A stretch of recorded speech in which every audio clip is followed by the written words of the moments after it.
कर्नाटकाच्या रायचूर जिल्ह्यामध्ये एक 900 वर्षांपूर्वीचं श्री लक्ष्मी व्यंकटेश्वर मंदिर आहे। या मंदिराच्या गाभाऱ्यामध्ये असणाऱ्या भगवान विष्णूंच्या प्रतिमेवरती रोज सकाळी उकळणाऱ्या गरम पाण्याने अभिषेक घातला जातो।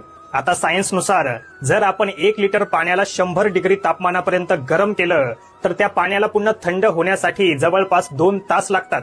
पण आश्चर्याची गोष्ट ही आहे की जेव्हा भगवान विष्णूंच्या डोक्यावरती उकळणारं गरम पाणी टाकलं जातं तेव्हा ते पाणी पायांपर्यंत येता येता थंड होऊन जातं आणि जेव्हा आपण भगवान विष्णूंच्या डोक्यावरती थंड पाणी टाकतो तेव्हा ते पाणी प्रतिमेच्या पायांपर्यंत येता येता गरम होऊन जातं।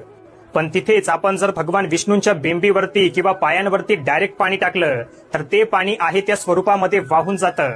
भगवान विष्णूंच्या या प्रतिमेमध्ये अशी कोणती शक्ती आहे जी की 100 डिग्री तापमानापर्यंत उकळणाऱ्या पाण्याला एका मिनिटामध्ये थंड करते? याचं उत्तर ना सायन्सकडे ना आपल्याकडे। एक कर्तव्य समजून हा व्हिडिओ प्रत्येक हिंदूकडे पाठवा, शेअर करा आणि कॉमेंट